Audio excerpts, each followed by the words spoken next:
Hello everyone, welcome back to the channel. Today I am going to be continuing my quest to install the TRD Door Stabilizers on my cars. And today I'm going to be installing two of them on my 89 Supercharged MR2, help tighten up the whole body. And let me show you what's involved if you haven't seen these before.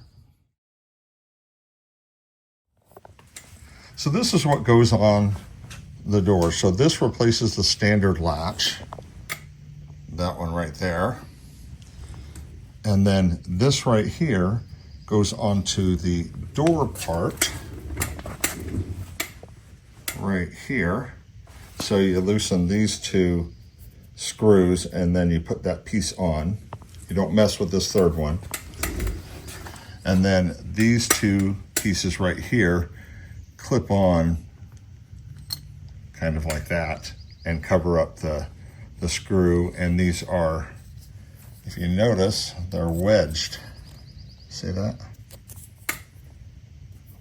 They're tapered so that when the door closes, it goes over this part, and then this snugs up everything really tight. So ironically, this car being older, it uses Phillips head screws. My 2009 Corolla that I just did that on. Kind of cool. You actually can't see the screws anymore, but that's the finished things. See, they use, let's see if I can show you, use a Torx bolt on that, or screw head. So, and then this is what that looks like with the covers on it. So it covers up that whole latch basically. So, but it makes such a difference on how solid it is. So the first thing I'm going to do is we'll go ahead and take these two screws out, and then we are going to put this latch on. And you can also see how, let me get my finger out of the way, you can see how it's angled. So it tightens up as the door closes more. Step one, let's get these screws off. There we go. The ones on the Corolla were quite tight. I wasn't sure how those are going to feel. Now I have to. Oh, there we go. I got it. Woo! That sucker was on there tight. Ew. Yuck, yuck, yuck.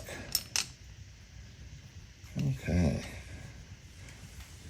I will say it's kind of interesting that over all of these years that it's the same design. So it hasn't really changed it. I'm going to get something to clean that up with first though. The little Griot spray on car wash comes in handy in these little places. You know, I used to love when Toyota did this for decades and put the VIN number on all the panels.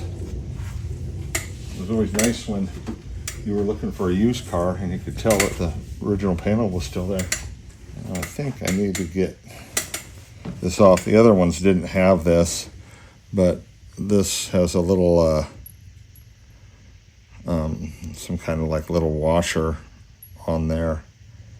So I need to try to figure out a way to get that off. So this is a tough little sucker, but I needed to get this off of there because it wasn't going to allow this to sit down into the latch.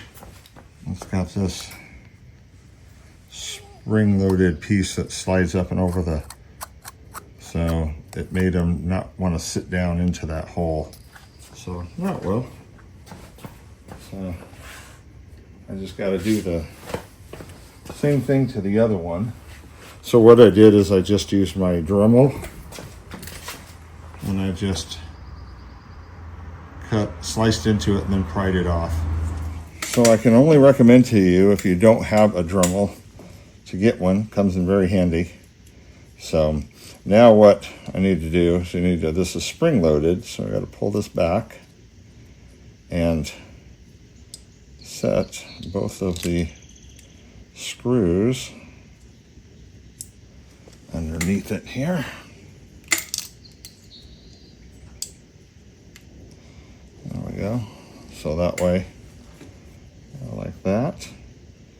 So this goes, the hinge goes to the inside.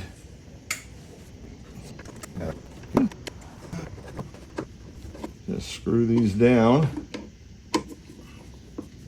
The other had a torque rating, but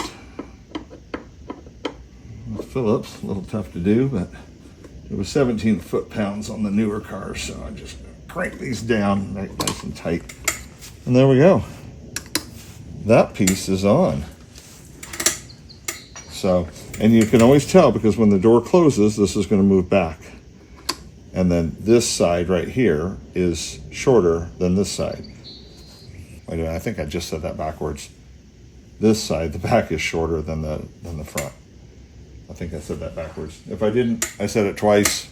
So, all right, so now the hinge is done. Now I need to work on the door. So let's pull that around.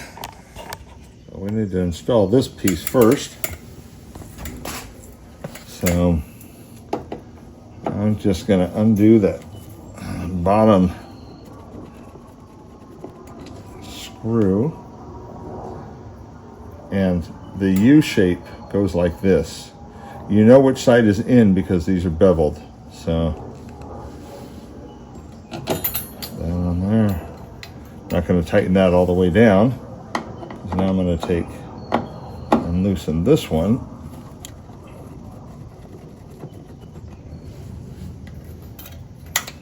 Pivot this around.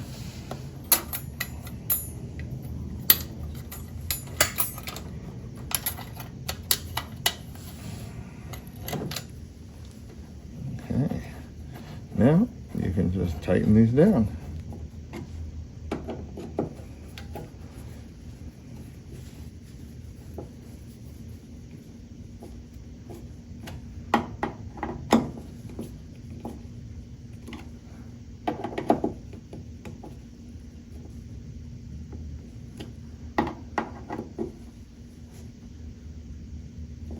Okay, so once that is on, then we have these two pieces. And like I said, the taper goes toward the door opening or toward the hinge.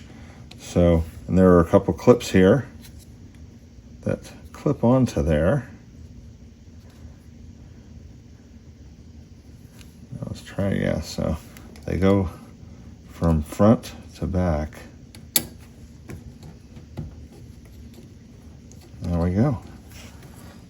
This clips right on there. I'll do the same thing for the upper one.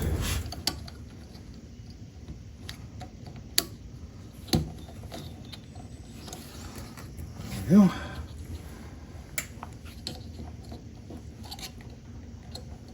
I just kind of tug on them, make sure I got both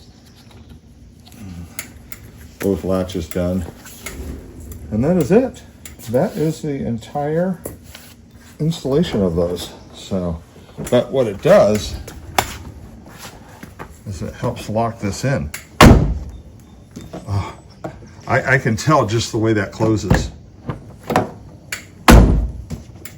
Oh yeah. It basically creates, gets rid of, helps eliminate this seam to make it feel more like this panel right here is almost welded.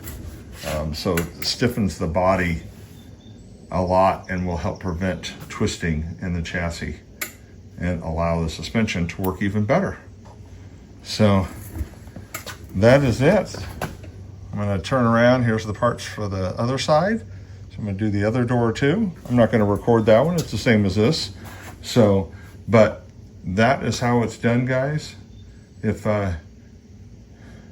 you have any questions, you like this kind of stuff, please reach out, comment, like, subscribe. I appreciate it. Appreciate all the support. And I will go ahead and do the driver's one, and I'll show you that one when we get done, when I get done, and then we'll close it out. thanks for joining me. Here's the driver's door. There's the latch.